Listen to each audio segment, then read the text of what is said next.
আমার প্রিয় একাদশ শ্রেণীর ছাত্রছাত্রীবৃন্দ, আজকের ক্লাসে আলোচনা করব বিদ্যাপতির ভাব সম্মিলন পদাবলীটি।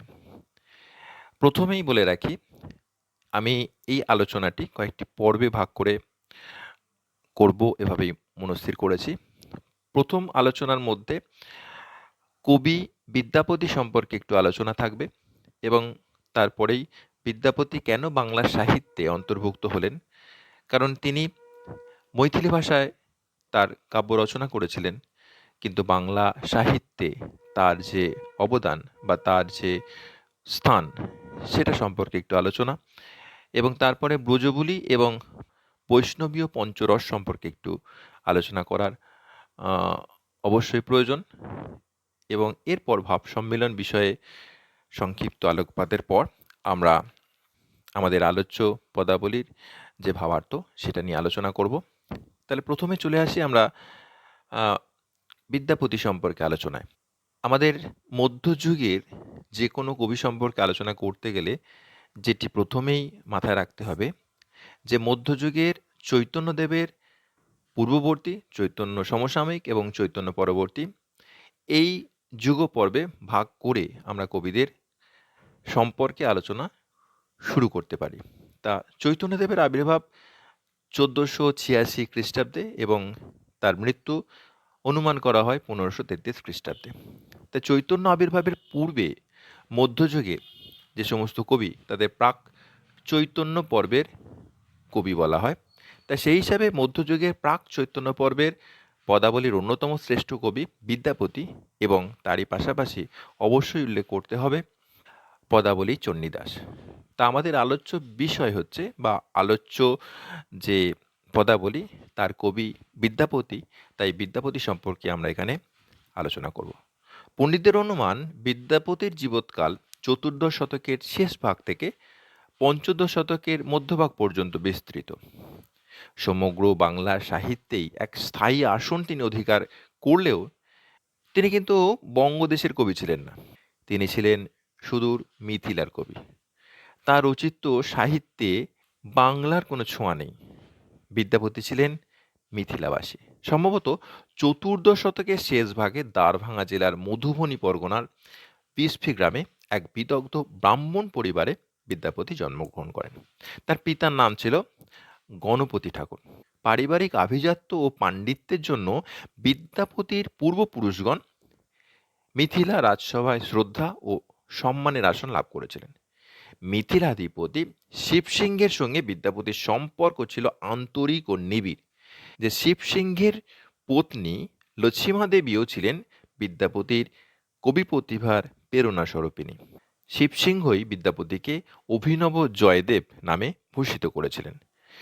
ধর্মমতের দিক থেকে বিদ্যাপতি ছিলেন পঞ্চ উপাসক। বৈষ্ণব, শাক্ত, শৈব, সৌর এবং গানপত্য, এই পঞ্চ উপাসনাই ছিল কবি বিদ্যাপতির ধর্মপন্থা। তবে মিথিলাবাসী তাঁকে শৈব কবি হিসেবে বিবেচনা করেন, অর্থাৎ মিথিলাবাসীর কাছে তিনি পরিচিত ছিলেন একজন শৈব কবি হিসেবে। তবে বঙ্গদেশে তিনি যে বৈষ্ণব কবি হিসেবেই সমাদৃত, এ কথা আর নতুন করে বলার অপেক্ষা রাখে না। এখন আমরা বাংলা সাহিত্যে তাকে কেন অন্তর্ভুক্ত করা হলো এবং কেন তাকে বিশেষত বৈষ্ণব পদাবলী সাহিত্যের আলোচনার ক্ষেত্রে তাকে এত উচ্চ আসন দেওয়া হয়, সে বিষয়ে আমরা আলোচনা করব।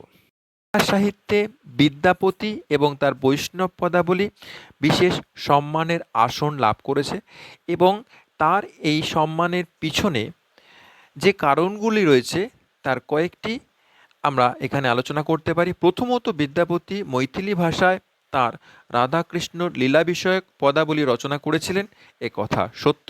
কিন্তু বাংলা সাহিত্যে তার কবি প্রতিভার অভাবনীয় প্রচার ও জনপ্রিয়তা তাঁর লেখা রাধাকৃষ্ণ বিষয়ক পদাবলীর কারণেই। সে সময়ে সংস্কৃত স্মৃতিশাস্ত্র কাব্য পুরাণ চর্চার পীঠস্থান ছিল বাংলা ও মিথিলা। ফলে বহু বাঙালি শিক্ষার্থী সারস্বত সাধনার উদ্দেশ্যে মিথিলায় যেতেন এবং বিদ্যাপতির বৈষ্ণব পদের ভাষা ঝঙ্কার ও মাধুর্যে মুগ্ধ হতেন। চৈতন্যদেব স্বয়ং বিদ্যাপতির পদাবলীর রসাস্বাদন করতেন। ফলে সমগ্র মধ্যযুগে বৈষ্ণব রসধারায় প্লাবিত বঙ্গভূমিতে বিদ্যাপতির কবি প্রতিভা স্থায়ীভাবে প্রতিষ্ঠিত হয়ে যায়। তাঁর কবিতার ধ্বনিমাধুর্য বৈষ্ণব পদসাহিত্যে ব্রজবুলি নামক বিশেষ কাব্য ভাষারও জন্ম দিয়েছিল। বিদ্যাপতি ও তার ব্রজবুলির মাধুর্য এমনকি আধুনিক যুগের কবিশ্রেষ্ঠ রবীন্দ্রনাথ ঠাকুরকে পর্যন্ত প্রভাবিত করতে পেরেছিল। ফলে বঙ্গদেশীয় কবি না হলেও বিদ্যাপতি নিবিড়ভাবেই বাংলা সাহিত্যে সম্মানীয় কবি হিসাবে মান্যতা পান। ব্রজবুলি বিদ্যাপতির পদাবলী সম্ভবত মূলে মৈথিলি ভাষাতেই রচিত হয়েছিল, কিন্তু এই পদাবলী বঙ্গীকৃত হবার পর যে রূপ গ্রহণ করেছে সেই কৃত্রিম কাব্য ভাষাই ব্রজবুলি নামে পরিচিত। মৈথিলি, পশ্চিমা হিন্দি এবং বাংলা ভাষার মিশ্রণেই সৃষ্টি হয়েছে রাধাকৃষ্ণ লীলা প্রকাশক কৃত্রিম কাব্যভাষা ব্রজবুলি। ব্রজবুলি ধ্বনিঝঙ্কার ও শ্রুতি মাধুর্যের জন্যই মধ্যযুগের কবিগণকে তা আকৃষ্ট করেছিল। মনে রাখতে হবে, ব্রজ ভাষা ও ব্রজবুলি সমার্থক নয়।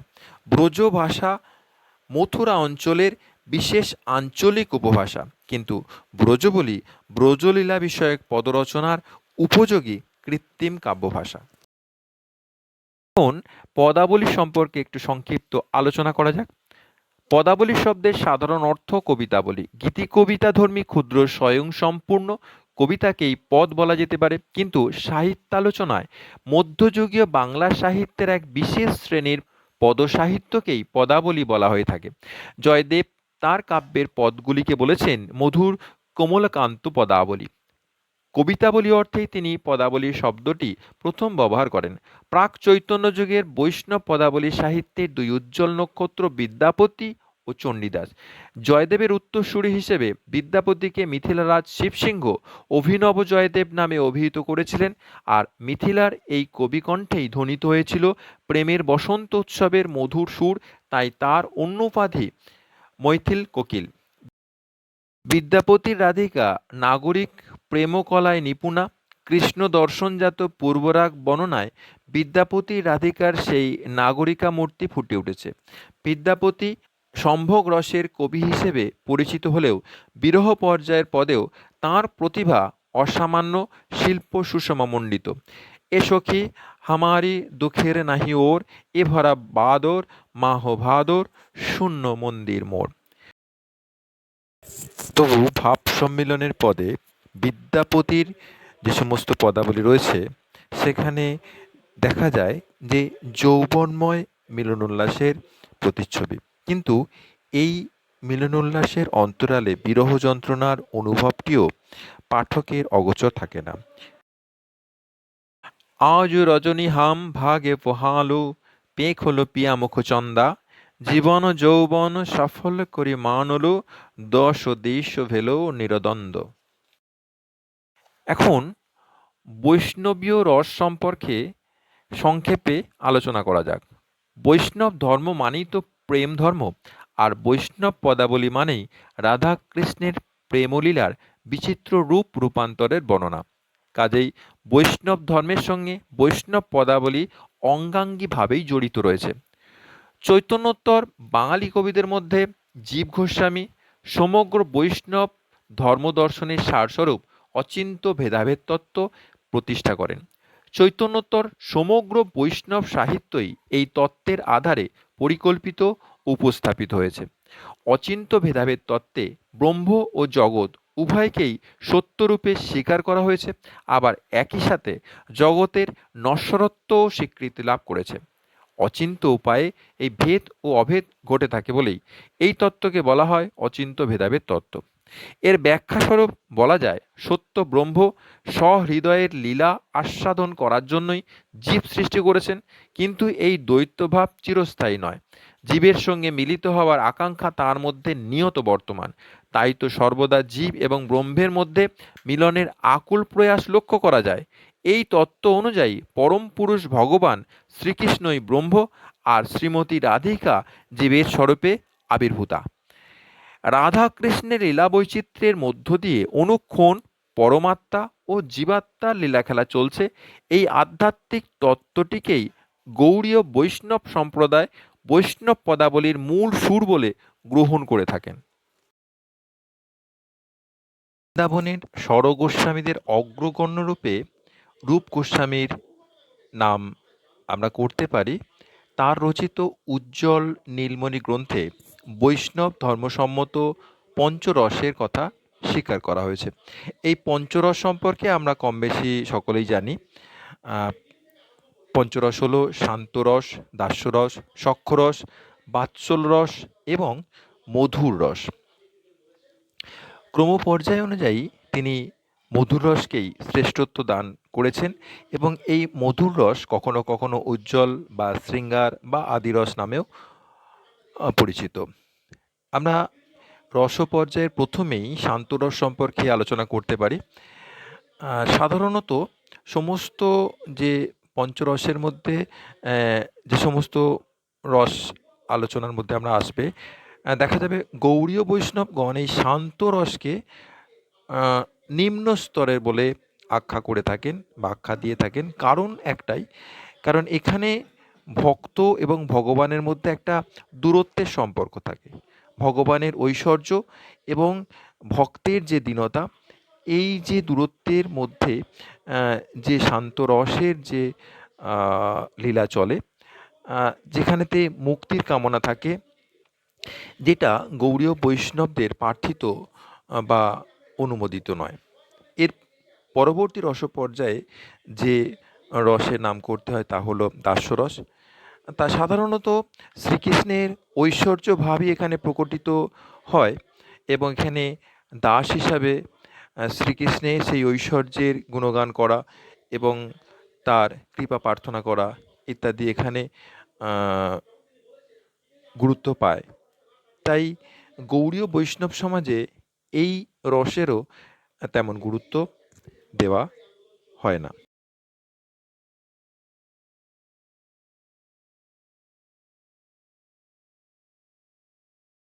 এরপর বৈষ্ণব রস পর্যায়ে সখ্য রসের নাম করা যেতে পারে। ব্রজবাসীগণ যে ভাব নিয়ে কৃষ্ণ উপাসনা করে থাকেন, সখ্য রসের পর্যায়ভুক্ত সেগুলিকে করা চলে। গোষ্ঠলীলা আদি বিভিন্ন পর্যায়ে অনেক কবি এই সখ্য রসের পরিচয় রেখেছেন তাদের পদাবলিতে। সখ্য রসের পর আমরা আলোচনায় আসতে পারি বাৎসল্য রসের কথা।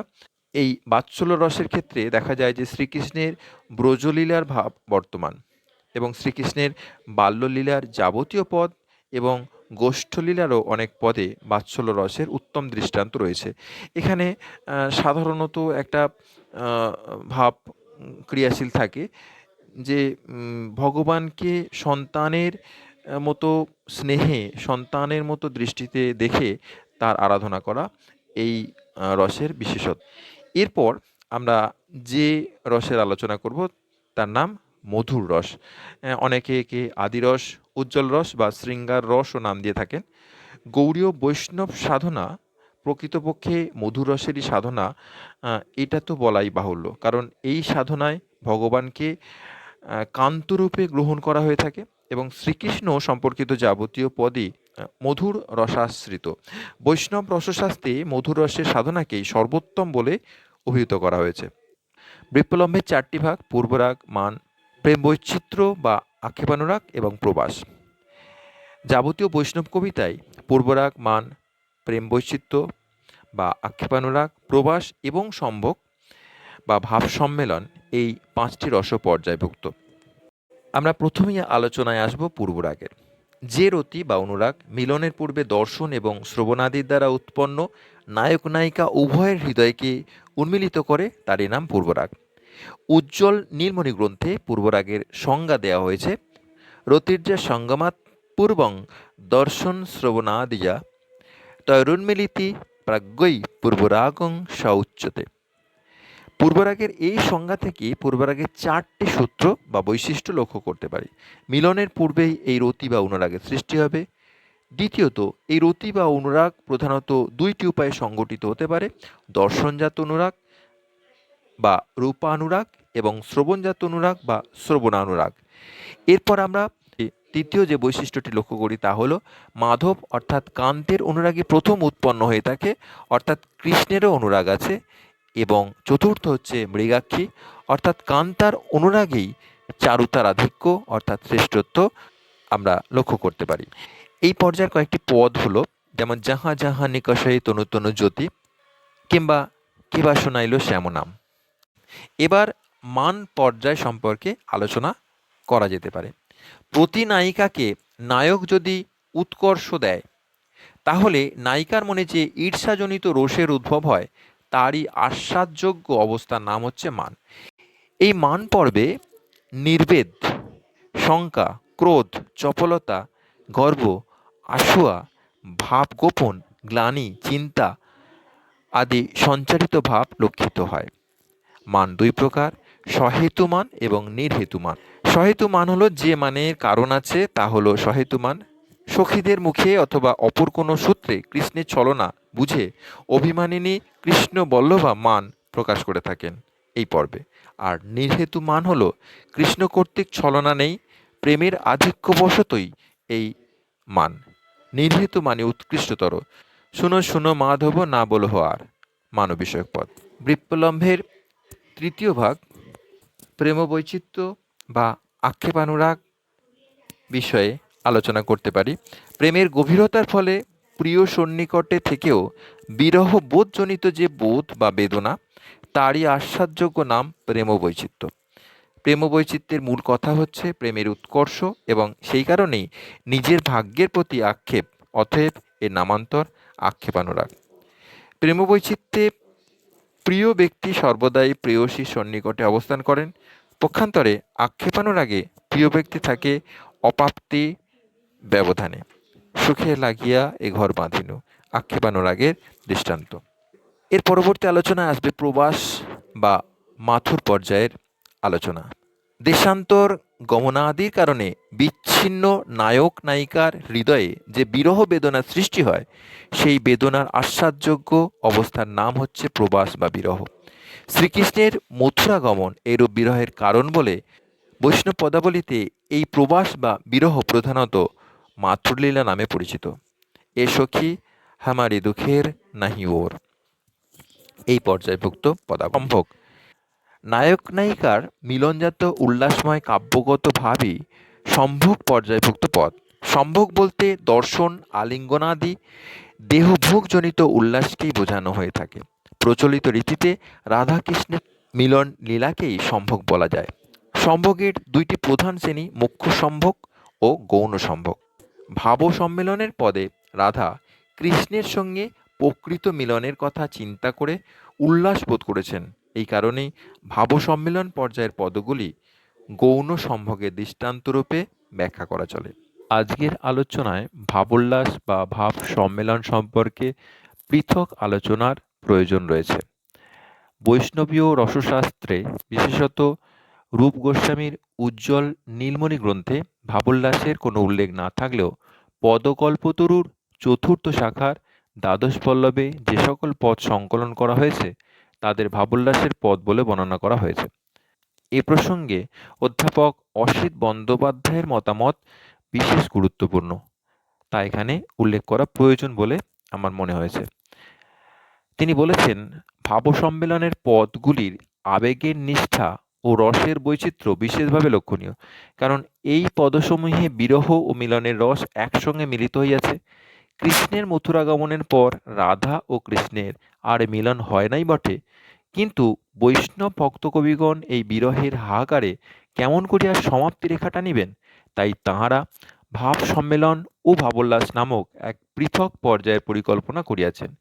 ভাবলোকে, মনোজগতে, কল্পনার আকাশে শ্রী রাধা কৃষ্ণ সঙ্গ লাভ করিয়া মনে করিতেছেন যেন কৃষ্ণ সত্যই দীর্ঘ বিরহের ব্যবধানের পর তাহাকে গ্রহণ করিতে আসিতেছেন।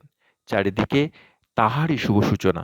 কিন্তু কৃষ্ণ তো মথুরা হইতে ফিরেন নাই, কিন্তু পদকর্তা এ নির্মমতা সহ্য করিবেন কি করিয়া? তাই এই পর্যায়ের পদে রাধা কৃষ্ণের কাল্পনিক মিলনের চিত্র আঁকিয়া তাহারা লীলারসের উপসংহার করিয়াছেন। অতএব দেখা যাচ্ছে, পৃথক নামে অভিহিত হলেও ভাবোল্লাস এবং ভাব সম্মেলন একই বস্তু। এখানে বৈষ্ণব পদকর্তাগণ বৈষ্ণব রসশাস্ত্রের নির্দেশ না মেনে স্বতন্ত্র পন্থা অবলম্বন করিয়াছেন। আপাত হিসেবে আমরা সম্ভোগকেও এর সঙ্গে যোগযুক্ত করতে পারি। ভাব সম্মেলনের পদগুলিকে গৌণ সম্ভোগের দৃষ্টান্তরূপে ব্যাখ্যা করতে পারি। তাই এক কথায় বলা চলে, বাংলা পদাবলী সাহিত্যে যা সম্ভোগ তাকেই ভাবোল্লাস বা ভাব সম্মেলন রূপে অভিহিত করা চলে। অনেকেই ভাব সম্মেলনের একটা তাত্ত্বিক অর্থ করে থাকেন। এ প্রসঙ্গে কবিশেখর কালিদাস রায়ের বক্তব্য বিশেষভাবে উল্লেখযোগ্য। তিনি বলেছেন, বৈষ্ণব কবিগণ যে রাধাকৃষ্ণের নিত্য মিলনের কথা বলিয়াছেন, তাহা বৃন্দাবনের রূপলোকে নয়, তাহা কোনো কুঞ্জে নয়, তাহা ভাবলোকে। মহাভাবী বৃন্দাবন লীলায় রূপের মাঝারে অঙ্গ লাভ করিল, সে রূপ আবার ভাবের মাঝারে ছাড়া পাইল, তাহাই ভাব সম্মেলনের মূল কথা। রূপময় শ্যামরায় মথুরা গেলেন, কিন্তু ভাবময় শ্যাম নিত্য মিলনেই থাকিয়া গেলেন। পদাবলীর কবিরা এই নিত্য মিলনের আভাস দিয়াছেন তাহাদের পদে। বলরাম দাস বলিয়াছেন, হিয়ার ভিতর হইতে কে কইল বাহির। রাধার হিয়ার ভিতর হইতে শ্যামকে বাহির কইল বৈষ্ণব কবিরাই। ইহাতেই তো বৃন্দাবনের লীলা। সমগ্র লীলাবিলাস হিয়ার ভিতর হইতে বহিষ্কারিত হৃদয়ের ধনকে ফিরিয়া পাইবার জন্য আকুল আকাঙ্ক্ষা ছাড়া আর কিছুই নয়। হিয়ার ধনের হিয়ায় ফিরিয়া যাওয়ার নামই ভাব সম্মেলন। ভাব সম্মেলন সম্পর্কে সংক্ষিপ্ত আলোচনার পর আমরা বিদ্যাপতির পদে ভাব সম্মেলন কিভাবে ক্রিয়াশীল হয়েছে বা বিদ্যাপতির পদে ভাব সম্মেলন কিভাবে ফুটে উঠেছে তা নিয়ে আমরা সংক্ষিপ্ত আলোচনা করব। এখন আমরা বিদ্যাপতির ভাব সম্মেলন বা ভাবোল্লাসের পর্যায়ভুক্ত যে পদগুলি এবং সেই পদের বিশেষত্ব সম্পর্কে সংক্ষেপে আলোচনা করব। বিদ্যাপতি প্রায় সমস্ত রকম রস পর্যায়ভুক্ত পদই রচনা করেছেন, কিন্তু অধিকাংশ ক্ষেত্রেই সার্থকতা অর্জন করলেও বিদ্যাপতির রাধিকার বিচিত্র অনুভূতির কথা সেখানে প্রকাশিত হলেও বিরহ বেদনা এবং ভাব সম্মেলনের পদে যেন তিনি নিজেকেই অতিক্রম করে তার পদাবলীকে একটা অন্য মাত্রায় পৌঁছে দিয়েছেন। বিশেষত ভাব সম্মেলন ও ভাবোল্লাসের পদে বিদ্যাপতির তুলনারহিত পরম আনন্দে পরিপূর্ণ তৃপ্তি নিয়ে তিনি এই পদগুলি রচনা করেছিলেন। তিনি যেন এক পরম সত্যের সন্ধান পেলেন, এক অনন্য আধ্যাত্মিক তত্ত্বের উপলব্ধি ঘটল তার ভাবলোকে। The human body is the highest temple of God. এই সত্য তিনি উপলব্ধি করলেন। পরম আনন্দে পরিপূর্ণ তৃপ্তির প্রকাশ ঘটল এই পর্যায়ভুক্ত পদাবলীতে। তার এই নিবিড় আত্মিক একাত্মতার মধ্য দিয়ে বিদ্যাপতিকে বলা হয় সুখের কবি। বস্তুত বিরহ বর্ণনাতে তিনি সার্থকতা অর্জন করলেও মিলনের ক্ষেত্রেই তার বিশেষ স্বকীয়তা নজর কাড়ে। যে বাস্তব মিলনই হোক বা ভাব সম্মিলনই হোক। আজু রজনী হাম ভাগে পোহায়লু, পেক হলো পিয়া মুখ চন্দা, জীবন যৌবন সফল করে মানলু, দশ দিশ ভেলো নিরদন্দা। এই মিলনের রাধিকার উল্লাসে সমগ্র পৃথিবী যেন আনন্দে প্লাবিত হয়ে গেছে। যে কোকিলের কুহুধ্বনি বিরহীন রাধিকার কানে অগ্নি বর্ষণ করত, যে চাঁদের আলোয় তার বুক ভেঙে যেত, আজ তাদের প্রতিও তিনি কৃপাময়ী। সহি কোকিল अब लाख डाको, लाख उदय करु चंदा, पांच बान अब लाख बान हो, মলয় পবন বহু মন্দা। ভাব ভাষা রস এবং রূপের এমন মিলন বৈষ্ণব পদসাহিত্যে তার পদাবলীকে অমরত্বের আসন দান করেছে, এ কথা বলাই বাহুল্য। এবার আমরা ভাব সম্মিলন পদটি পাঠ এবং তার ভাবার্থ আলোচনা করব। ভাব সম্মিলন বিদ্যাপতি। কি কহব রে সখী আনন্দ ওর, চিরদিনে মাধব মন্দিরে মোর। পাপ সুধা কর যত দুঃখ দেল, প্রিয়া মুখ দর্শনে তত সুখ ভেল। নির্ধন বলিয়া পিয়ার না কইল যতন, अब हम জানলো পিয়া বরধন। আঁচর ভরিয়া যদি মহানিধি পাই, তব হাম পিয়া দূর দেশে না পাঠাই। শীতের ওড়নে পিয়া গিরিশের বা, বরিশার ছত্র পিয়া দরিয়ার না। ভনয়ে বিদ্যাপতি সুনবর নারী, সুজনক দুঃখ দিবস দুই চারি। ভাব সম্মিলন কবিতায় শ্রী রাধিকা তার সখীকে বলছেন তার আনন্দের শেষ কোথায় যে তিনি তা বলবেন, অর্থাৎ তিনি তার হৃদয়ে এক অনাবিল আনন্দের আস্বাদ অনুভব করছেন। চিরদিন অর্থাৎ দীর্ঘকাল পর মাধব অর্থাৎ শ্রীকৃষ্ণ তার প্রিয়তম তার মন্দিরে অর্থাৎ ঘরে এসেছেন। পাপ সুধাকর যত দুঃখ দিয়েছে, অর্থাৎ তিনি যখন বিরহে কাতর ছিলেন, তখন এই চাঁদের আলো জ্যোৎস্না তার দুঃখকে আরো বর্ধিত করেছিল। কিন্তু আজ আর সেদিন নেই। আজ প্রিয় তার কাছে এসেছে। তার মুখ দর্শনের ফলে আজ সেই বিরহ পর্বে তিনি যা দুঃখ বা যত দুঃখ তিনি অনুভব করেছেন, আজকে কিন্তু তা যেন সুখে পরিবর্তিত হয়েছে। তার সুখের কোনো শেষ নেই। আগে নির্ধন ভেবে প্রিয়কে অর্থাৎ শ্রীকৃষ্ণকে তিনি তেমন যত্ন আদর করতেন না। আজ তিনি বুঝতে পেরেছেন, দীর্ঘ বিরহ যন্ত্রণা ভোগ করে তিনি বুঝেছেন যে প্রিয় বড় ধন, তাই তাকে খুব যত্নে সযত্নে আগলে রাখতে হয়। আঁচল ভরেই তিনি যখন তার মহানিধি অর্থাৎ প্রেমিককে পেয়েছেন, তখন আর তাকে দূর দেশে পাঠানোর কোনো ইচ্ছাই তার নেই। তিনি আরও বলছেন তার সখীদের যে এই প্রিয় যেন তার শীতের ওড়না, গ্রীষ্মের বায়ু, বর্ষার ছত্র এবং দরিয়ার নৌকার মতো অপরিহার্য জীবনের প্রতিটি ক্ষণে, প্রতিটি মুহূর্তে, যার সান্নিধ্য তার কাছে খুবই গুরুত্বপূর্ণ এবং অপরিহার্য। এবং সর্বশেষে বিদ্যাপতি বলেন, হে বড় নারী, হে উত্তম শ্রেষ্ঠ বা উৎকৃষ্ট নারী, শুনুন আপনি, যারা সুজন হয় তাদের দুঃখ দীর্ঘস্থায়ী হয় না।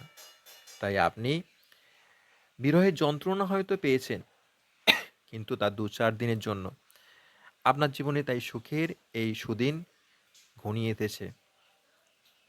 এবং এভাবেই এই ভণিতার মধ্য দিয়ে বিদ্যাপতি তার ভাব সম্মিলন বিষয়ক এই পদটি সমাপ্ত করেছেন।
বৈষ্ণব পদকর্তা বিদ্যাপতি রচিত